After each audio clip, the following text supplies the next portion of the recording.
Bienvenue dans le débat de France 24. C'est devenu une malheureuse habitude. La COP25 sur le climat s'est achevée sur un nouveau constat d'échec.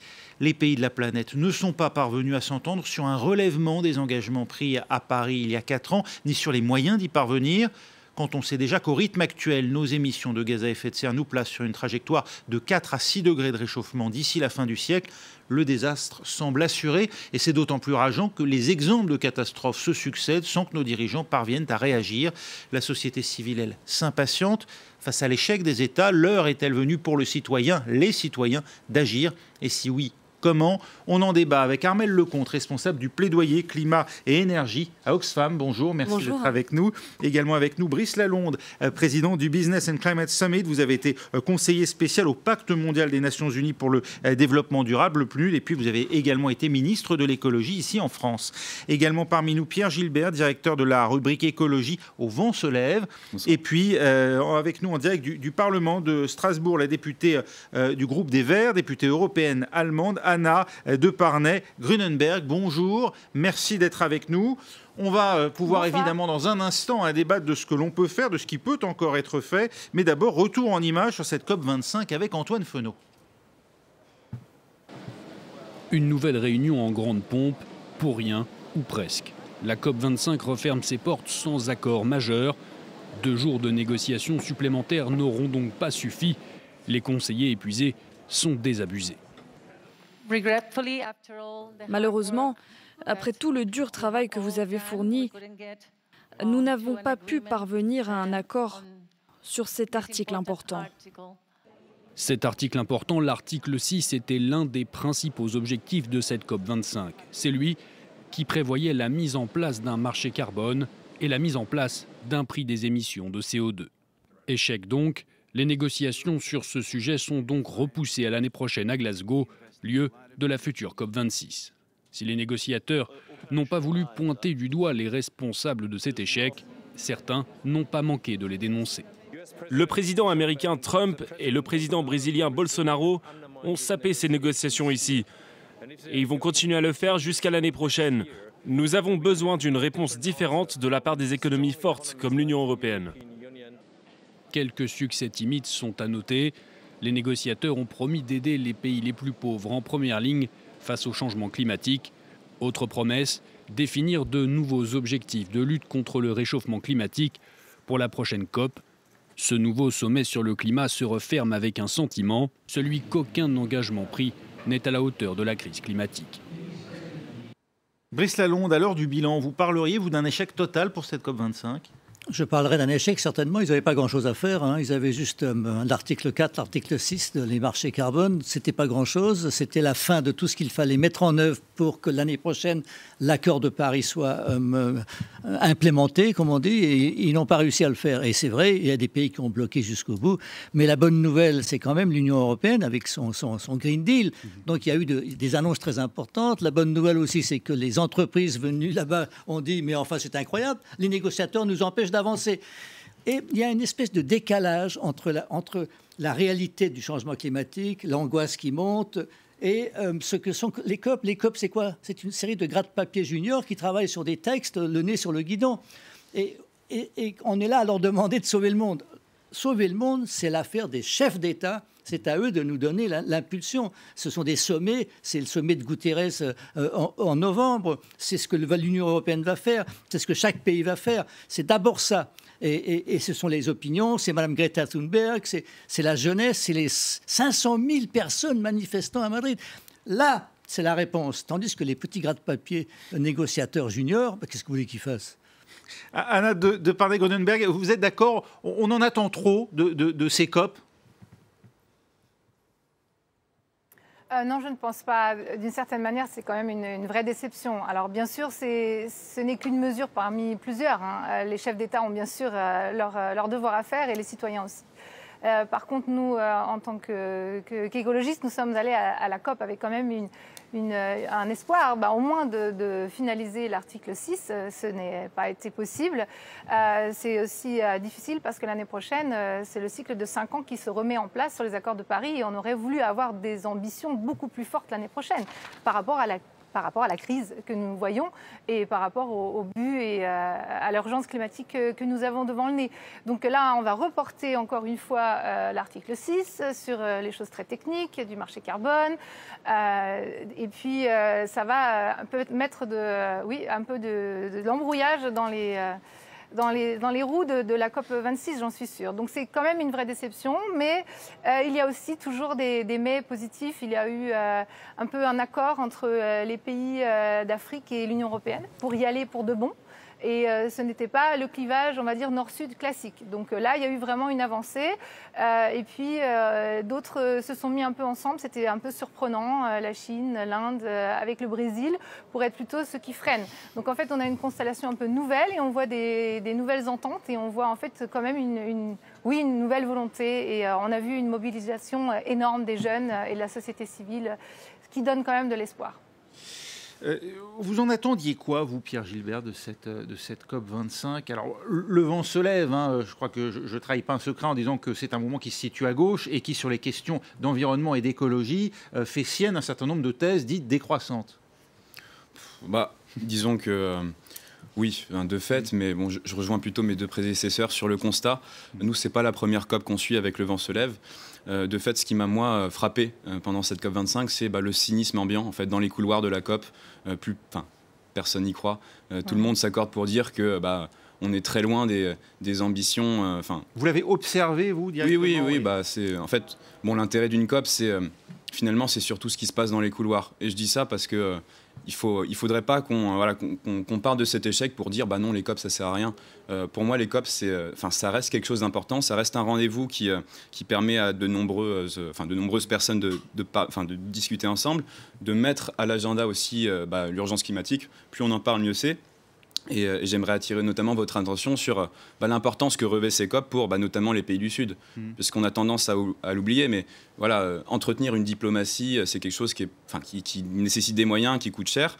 Donc pour des pays occidentaux, c'est facile, mais au moins pour une COP, ça permet à des pays du Sud d'être ensemble. Et dans les couloirs, on rencontre des investisseurs, on rencontre des entreprises, on s'échange des bons tuyaux parfois entre les États.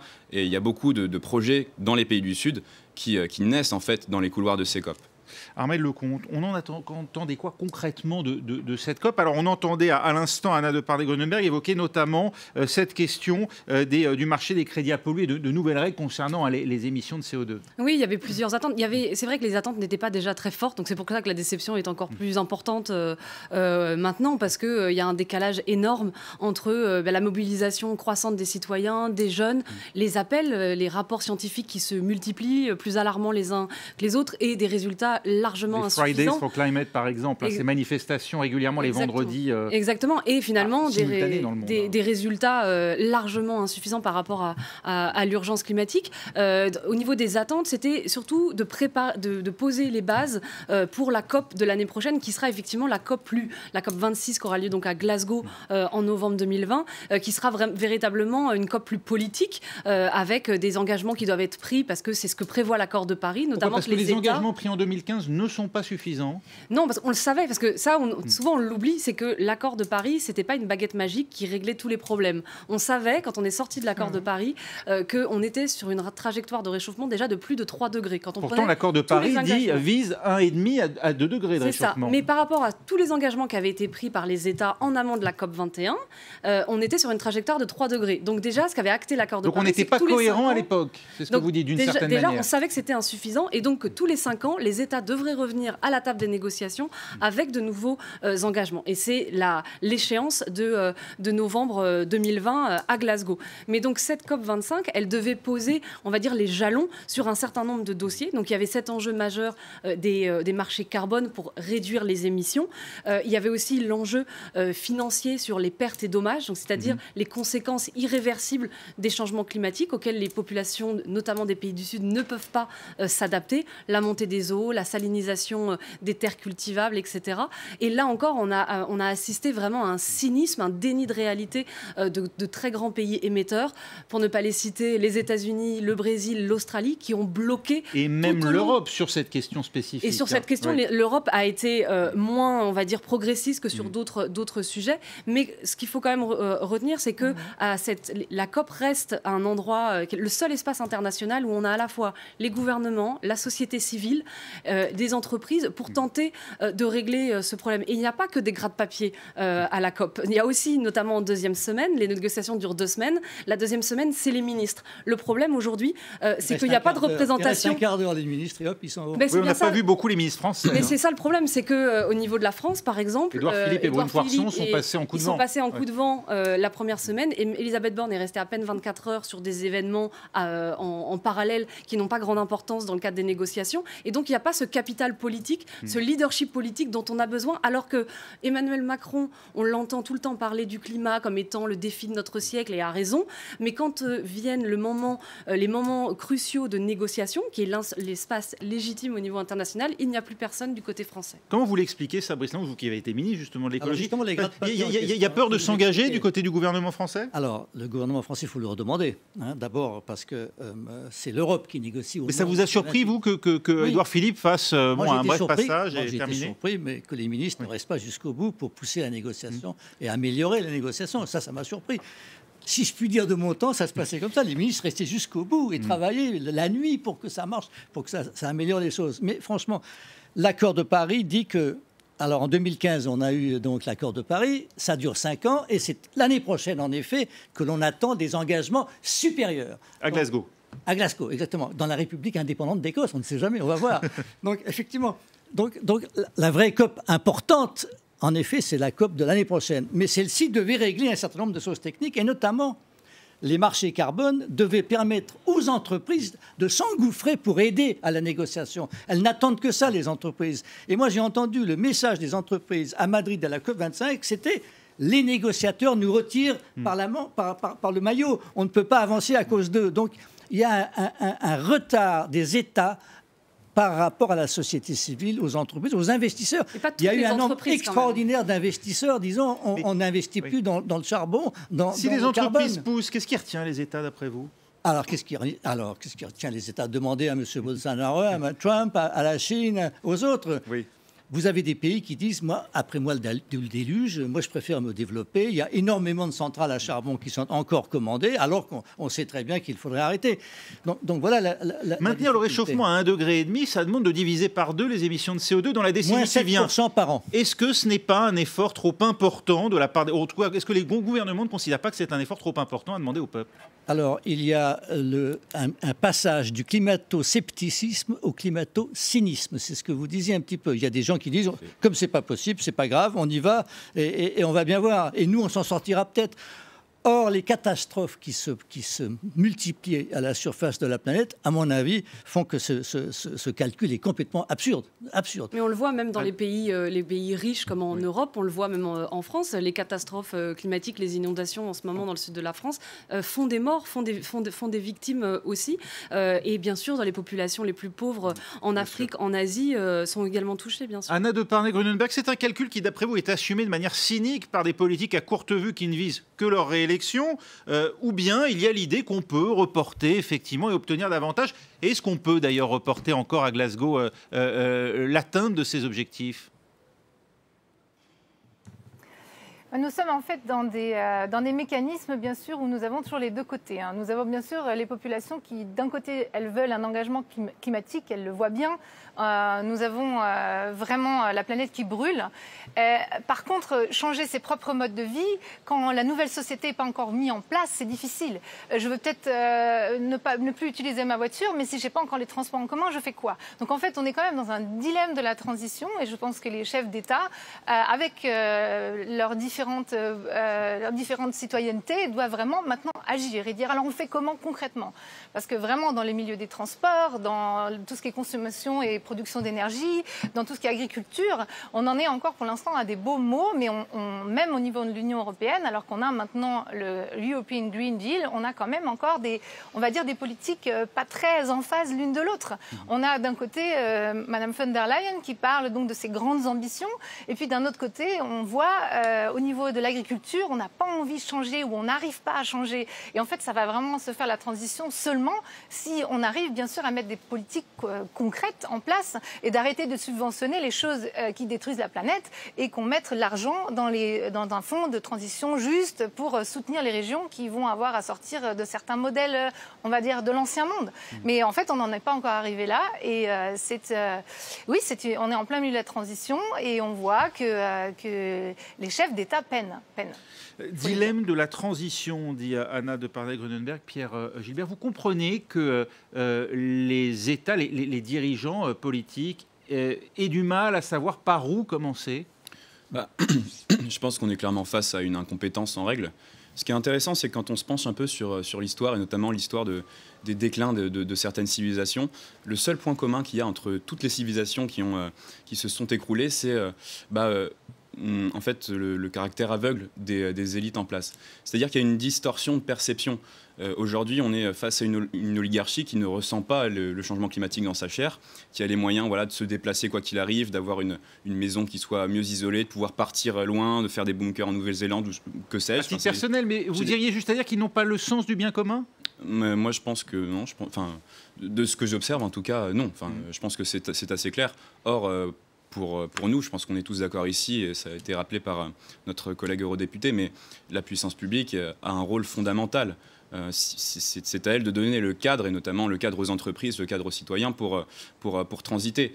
Donc quand on a un gouvernement qui, en l'occurrence, se complaît dans des beaux discours mais n'agit pas, pour moi, c'est juste un manque de compétences criant. Et j'observe que, voilà, dans l'histoire, encore une fois, l'oligarchie a toujours 2-3 générations de retard par rapport aux classes populaires qui sentent les canicules, qui sentent par rapport à la perception des changements environnementaux. Donc ça explique aussi pourquoi du côté des hautes sphères, on agit très peu et pas assez. On va continuer d'en parler dans un instant. C'est déjà la fin de la première partie du débat, mais on se retrouve pour essayer de comprendre pourquoi ça a échoué, à cause de qui, et puis surtout à cause de qui ça pourrait réussir demain.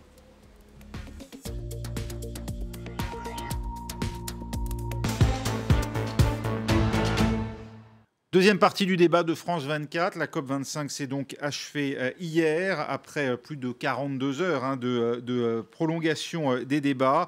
Et beaucoup regrettent le manque d'ambition du communiqué final. On continue d'en débattre avec toujours à mes côtés Armelle Lecomte, responsable du plaidoyer climat-énergie à Oxfam, avec Brice Lalonde, président du Business and Climate Summit, avec également, toujours parmi nous, Pierre Gilbert, directeur de la rubrique écologie au Vent se lève, et puis en duplex du Parlement de Strasbourg, Anna de Parnay-Grunenberg, députée européenne allemande. Vous siégez au sein du groupe des Verts au Parlement européen. Merci à nouveau à vous quatre d'avoir accepté ce débat. Brice Lalonde, comment expliquez-vous cet échec au-delà du manque de volonté peut-être d'un certain nombre d'États? Est-ce qu'on peut parler d'une COP25 mal née, censée être organisée au départ? Oui. Le Brésil n'en voulait pas, le Chili n'a pas pu l'organiser, et beaucoup d'ailleurs ont critiqué cette présidence chilienne. Oui. Elle est faible, il n'y a pas de doute. Et je pense qu'il faut remercier l'Espagne de l'effort extraordinaire quand même.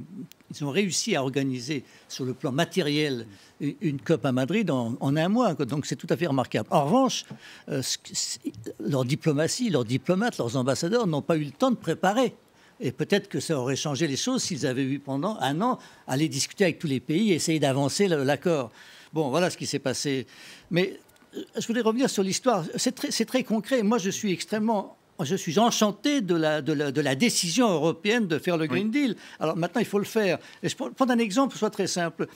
En France, par exemple, on a les émissions partent des bâtiments et des transports. Donc, on a décidé, et c'est à peu près en cours, que toutes les voitures doivent devenir des voitures électriques. Pour que les voitures deviennent des voitures électriques, il faut qu'il y ait des points de recharge partout. Il y a des points de recharge en France qui sont en panne, parce qu'ils ne communiquent pas entre eux. Et donc, il faut absolument qu'il y ait un plan national ou région par région ou ville par ville où l'on mette des points de recharge qui communiquent entre eux et que le conducteur sache où il en est. Et je dis ça parce que fait l'État? Pardon ? Que fait l'État ? C'est le rôle de la puissance publique d'encadrer ou de donner l'impulsion. Alors ça coûte de l'argent, chaque point de recharge. Donc est-ce que c'est l'automobile qui va payer ? Est-ce que c'est la puissance publique ? Est-ce que ce sont les régions ? Est-ce que ce sont des investisseurs privés qui pourront se payer après sur la recharge, etc. On ne le sait pas encore. Et donc il faut qu'il y ait des plans. C'est une affaire extrêmement sérieuse parce que les constructeurs automobiles qui dépensent pour l'instant des millions pour avoir de nouvelles gammes de voitures électriques, ils ont peur de ne pas pouvoir les vendre. Et c'est important parce que ce n'est pas l'hydrogène. Il y a des gens qui disent ça sera peut-être l'hydrogène. Non, ce n'est pas l'hydrogène. Parce qu'il faut le produire, l'hydrogène. Pour l'instant, ce n'est pas prêt. Plus tard, peut-être. Mais pour l'instant, pendant les 15 ans qui viennent, c'est les voitures électriques. Donc, il faut qu'il y ait un plan pour passer aux voitures électriques, pour qu'il n'y ait plus de pollution par les voitures. Vous voyez ce que je veux dire ? C'est des choses très concrètes. Il faut donner aux entreprises la visibilité. Dans un domaine comme l'automobile, les plans se décident à 10 ou 15 ans. C'est très important. Ouais. C'est des choses comme ça. Et bon, pour le bâtiment, on peut en parler après. Mais ce sont des choses donc très, très concrètes sur lesquelles il faut travailler. On va écouter justement ce que vous évoquiez, Ursula von der Leyen, la présidente de la Commission européenne, qui détaille donc ce plan vert à horizon 2030 et 2050. Nous sommes déterminés à nous attaquer à ce changement climatique et à en faire une opportunité pour l'Union européenne, sachant qu'à l'heure actuelle, l'Union européenne est en première ligne dans ce domaine et que nous voulons être les premiers. Nous voulons rester le modèle à suivre. Nous sommes conscients que toutes les régions n'ont pas le même point de départ. Nous sommes conscients du fait que certaines doivent faire un plus long chemin. Que pour certaines régions et certains secteurs, il sera plus difficile de s'adapter et d'avoir le tournant. C'est pourquoi nous avons débattu de la manière de mieux soutenir les personnes, les entreprises et les régions qui doivent s'adapter davantage. Alors concrètement, l'Union européenne compte donc accroître ses objectifs de réduction des émissions sur la décennie à venir, avec comme objectif la neutralité carbone d'ici 2050. Faut-il la croire, Armelle Lecomte, Ursula von der Leyen ? Oui, pour l'instant, c'est quand même effectivement le seul point positif qui ressort de cette COP, même si ce n'était pas à la COP que ça a eu lieu. C'est cet accord à l'arraché, quand même, sans la Pologne, de la neutralité carbone en 2050. Oui, alors ça ne dit pas comment on y arrive. Hein. Non, et c'est ça, justement, toute la question maintenant, c'est de dire, regardons les objectifs à 2030, parce que c'est les scientifiques qui nous le disent, on a 10 ans pour réduire drastiquement nos émissions si on veut rester dans les clous de l'accord de Paris et limiter le réchauffement en dessous d'1,5 degré. Donc là, maintenant, c'est quel est le plan pour l'Union européenne d'adopter bien avant la COP26 un nouvel objectif plus ambitieux de réduction d'émissions. Et aujourd'hui, on est à moins 40%. Nous, ce que nous disons, c'est qu'il faut que ça soit moins 65% si on veut être aligné avec l'accord de Paris. Donc là, pour l'instant, le calendrier dit d'ici l'été 2026. Donc il faut que la Commission, elle soit vraiment très allante et qu'il y ait des discussions très très vite entre tous les États membres, parce qu'on sait que c'est toujours long ces discussions pour que les 27, puisque maintenant, a priori, les Britanniques devraient quitter l'Union européenne. Donc les 27 se mettent d'accord pour que, aussi en amont, parce qu'il y aura la COP26, donc que l'Union européenne puisse venir avec des objectifs beaucoup plus ambitieux, et puis pour pouvoir entraîner dans son sillon d'autres nations, notamment la Chine. Il y aura un sommet très important en septembre 2020, prochain, en Allemagne. Union européenne-Chine.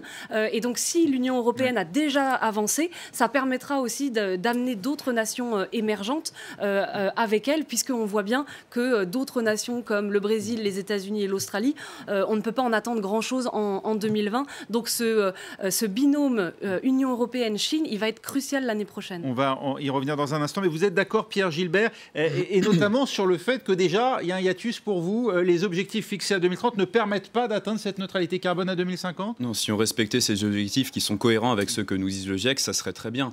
Et moi, ce qui m'intéresse, c'est pas tant moins 55% de gaz à effet de serre en 2030, c'est plutôt les moins 7,6% chaque année. C'est-à-dire comment est-ce qu'on c'est ce que dit le GIEC, ça. Oui, mais comment est-ce qu'on se dote d'un calendrier année par année avec des objectifs contraignants au niveau de l'Union européenne ?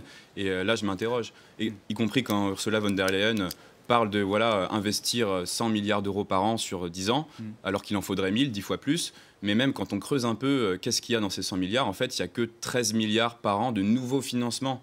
Donc je reste un peu sur ma faim, mais après on peut évidemment se réjouir. Ça manque de concret. Des États européens qui sont déjà fixés des objectifs ambitieux que pour l'heure ils n'atteignent pas eux-mêmes. Hein. C'est ça le problème, c'est que beaucoup d'États membres, et en premier lieu la France, ne respectent pas leurs propres objectifs. C'est-à-dire que la France s'est engagée dans sa loi nationale, au niveau de l'Union européenne, mais aujourd'hui tous les objectifs climatiques de la France, que ce soit son budget carbone dans les transports, dans l'agriculture, aucun objectif n'est aujourd'hui tenu. Et alors que c'est des objectifs qui sont déjà insuffisants suffisant si on veut respecter l'accord de Paris. Donc c'est aussi ce à quoi fait face l'Union européenne, c'est le manque d'ambition et de résultats de ses États membres. Anna de Parnay-Grunenberg, vous l'avez vu évoluer sur votre scène politique nationale. Ursula von der Leyen est-elle sincère, faut-il la croire? Et comment va-t-elle atteindre cet objectif, sachant que la Pologne, déjà, elle, n'en fait pas partie? Est-ce que c'est une difficulté qu'on pourra surmonter? Bien sûr, je l'espère.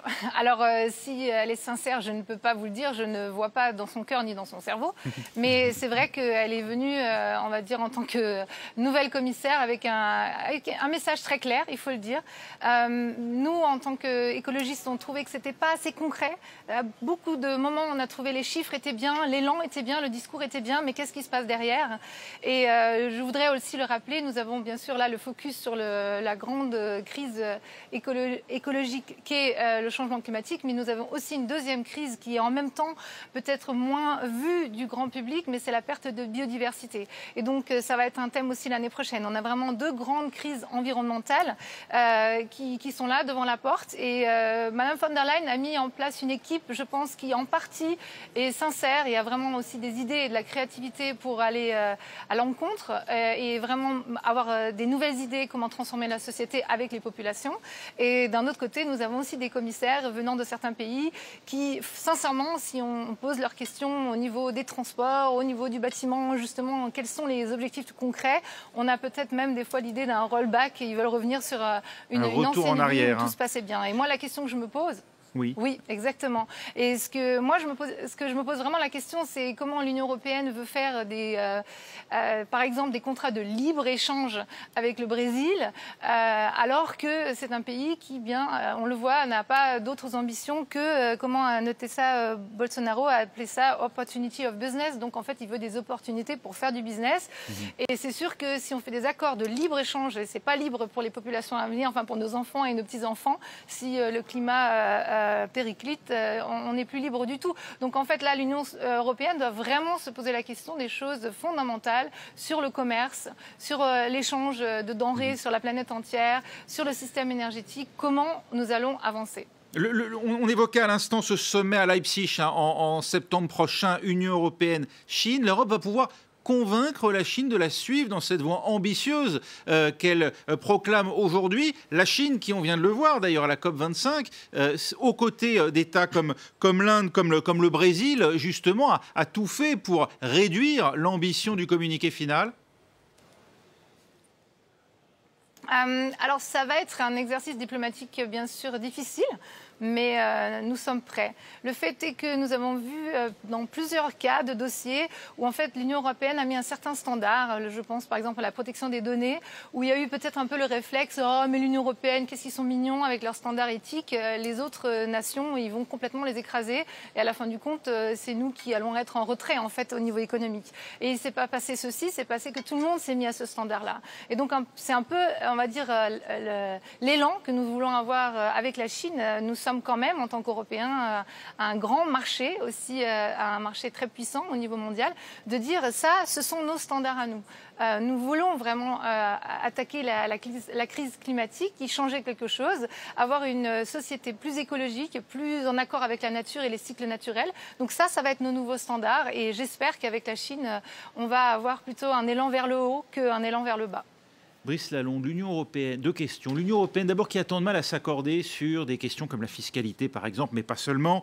Parviendra-t-elle à trouver une réponse harmonisée et coordonnée sur cette question de la lutte contre le réchauffement, la réduction des émissions, avec des projets très concrets comme ceux que vous avez évoqués, mais qui nécessitent une coordination au plan européen? Et puis, parviendra-t-elle à trouver le poids diplomatique suffisant pour entraîner d'autres pays?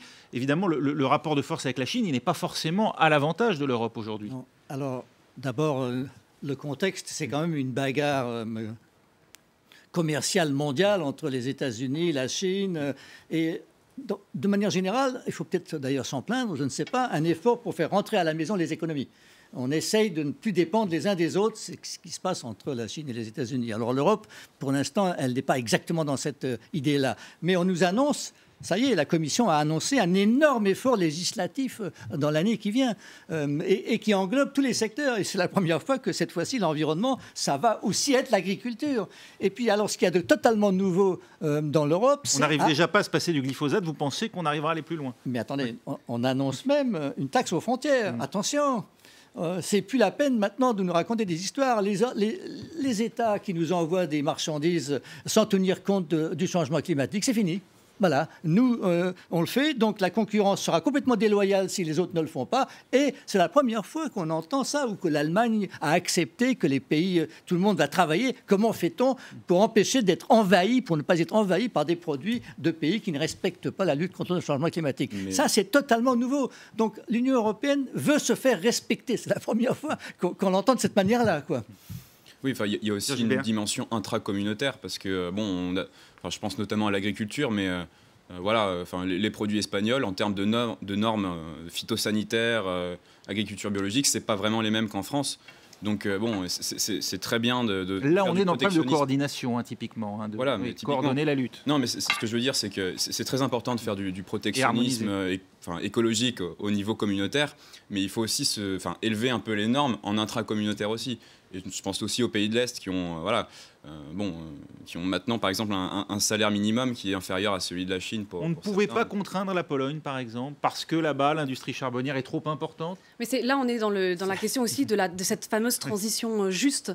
Au niveau de la Pologne, évidemment, qui dépend massivement du charbon, c'est aussi beaucoup d'emplois dans des régions entières. Et donc, il y a aussi, c'est un peu facile parfois de montrer du doigt la Pologne en disant qu'ils ne veulent faire aucun effort. Il y a aussi une question de solidarité européenne avec des régions qui ne sont pas du tout au même niveau. Et donc, c'est pour ça que cette question du fonds de transition pour justement aider, c'est ça où il faut avoir cet effort et en fait réaliser effectivement que tous les États ne sont pas au même niveau et donc de pouvoir aussi que l'Union européenne fasse un geste, mais ça doit aller des deux côtés et donc ça passe aussi par des objectifs contraignants, de dire certains États, ça va être plus difficile parce qu'ils partent de plus loin, mais quand même d'avoir un calendrier qui soit ambitieux.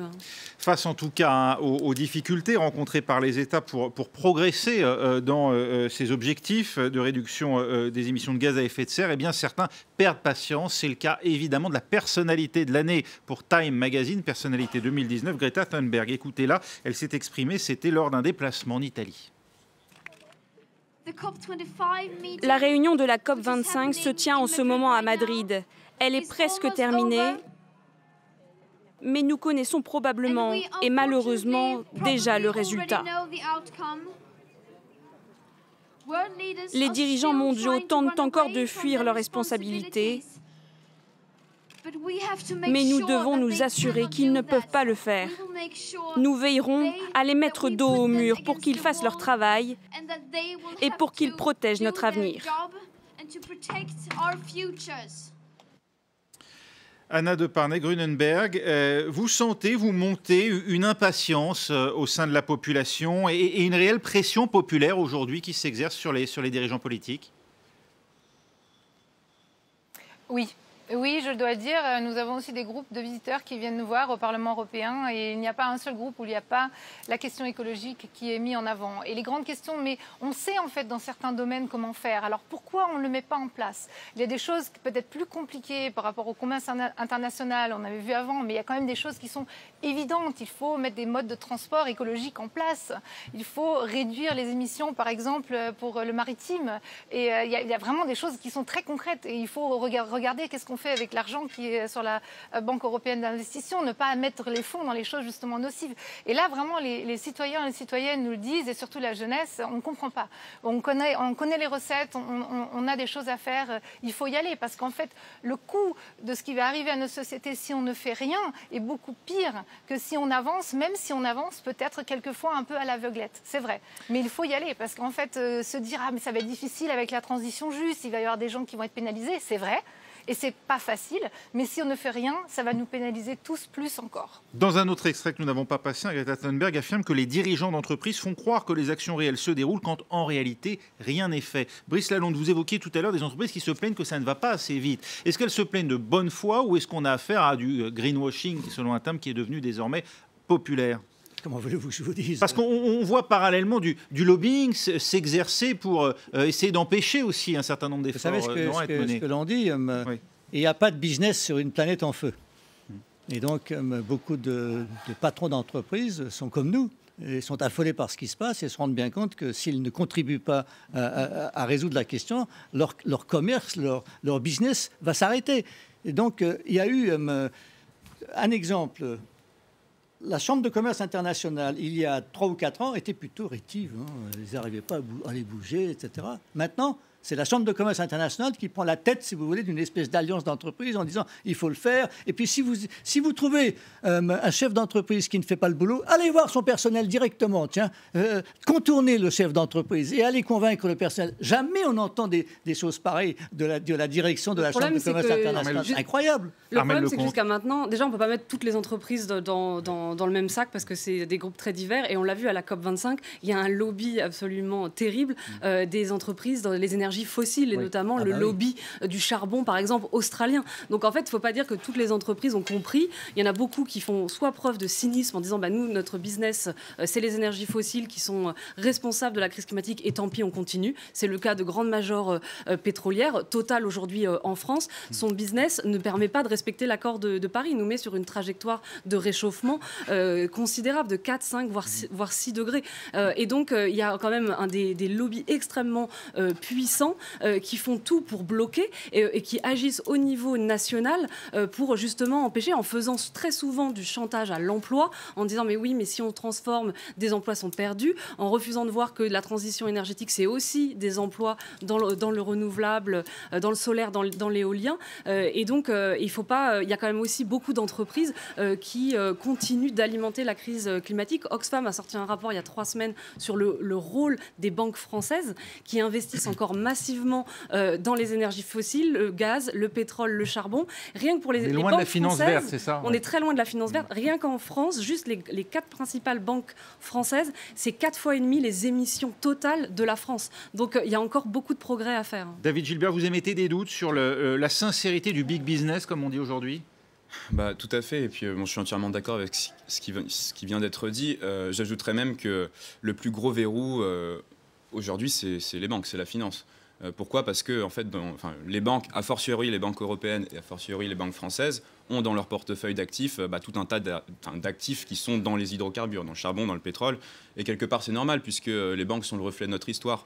Mais le problème, c'est que quand on dit que pour rester sous la barre des 2 degrés, il faudrait laisser 80% des hydrocarbures dans le sol, si demain on interdit le commerce des actifs d'hydrocarbures, si on en fait des actifs échoués, eh bien on a un système financier qui, tel qu'il est, pourrait s'écrouler.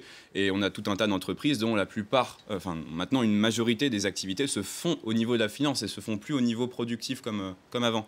Donc on a là un point de blocage. Il faudrait un risque de crise systémique si demain on dévalorisait subitement les actifs liés au charbon. C'est ce que montre très bien, par exemple, l'économiste Gal Giraud, qui est l'ancien chef économiste de l'AFD. Il y a tout un tas de travaux qui vont dans ce sens-là. Donc effectivement, ce qu'il faudrait faire, c'est typiquement séparer une banque publique, une sphère publique avec des banques plus privées, spéculatives. Et là, effectivement, il faut aussi un retour de l'État. Ouais. Il y a une difficulté aujourd'hui qui est qu'il y a une hésitation concernant le gaz fossile. Et donc ça, c'est une hésitation qui me préoccupe parce que du coup, il y a des investisseurs qui en effet suivent sur le gaz. Il y a beaucoup de gouvernements qui disent finalement le gaz c'est quand même pas mal parce que c'est mieux que le charbon, c'est mieux que le pétrole et donc on investit dans le gaz. Mais du coup ça va nous bloquer pendant 60 ans dans le gaz. Et donc le gaz n'est pas la solution. Et donc là il y a une vraie bataille en quelque sorte sur la question du gaz. L'introduction en bourse du grand consortium saudi Aramco il y a quelques semaines a une valeur qui ne s'est jamais vue dans l'histoire des introductions en bourse. Ça montre quand même qu'il y a beaucoup de gens qui investissent. Pardonnez-moi, mais ça m'amène à un autre thème. Quand on voit les dissensions au sein de la mouvance écologiste sur la question du nucléaire, est-ce qu'il ne risque pas là d'y avoir un vrai problème d'orientation qui va bloquer pendant plusieurs années encore les choix définitifs que peuvent faire ou pas les gouvernements de s'orienter vers telle ou telle source d'énergie? Mais ce qu'il faut aujourd'hui, déjà, c'est réduire nos émissions. Et on le voit, les énergies renouvelables deviennent de plus en plus compétitives. Surtout si on regarde dans dans un certain nombre de pays du Sud, où en fait, on a notamment en Afrique, où ils pourraient sauter la case des fossiles, puisqu'il n'y a pas un système énergétique encore très développé. Rappelons quand même qu'il y a 1 milliard de personnes dans le monde qui n'ont toujours pas accès à l'électricité. Et donc, c'est déjà comment leur amener l'électricité qui soit durable. Et donc, le potentiel du renouvelable, notamment du solaire en Afrique, c'est ça la solution. C'est comment réorienter les financements du secteur privé, mais aussi des banques publiques, notamment la Banque européenne d'investissement, vers ce type de projet, plutôt que de partir vers le nucléaire qui coûte très cher, qui crée des déchets et qui créerait d'autres problèmes dans les décennies. Pour vous, c'est aussi un argument de facilité d'accès, en l'occurrence, de commodité d'accès pour des populations qui ne peuvent pas avoir immédiatement accès à des infrastructures lourdes et coûteuses comme le nucléaire. Le renouvelable est plus décentralisé, bien sûr. C'est un autre débat qu'on mènera effectivement, je l'espère, à une autre reprise dans le futur. Merci en tout cas. Merci beaucoup, Brice Lalonde, d'avoir été avec nous. Merci à vous, Pierre Gilbert. Merci également à Armelle Lecomte pour Oxfam et à Anna de Parnay-Grunenberg qui était avec nous en direct du Parlement de Strasbourg.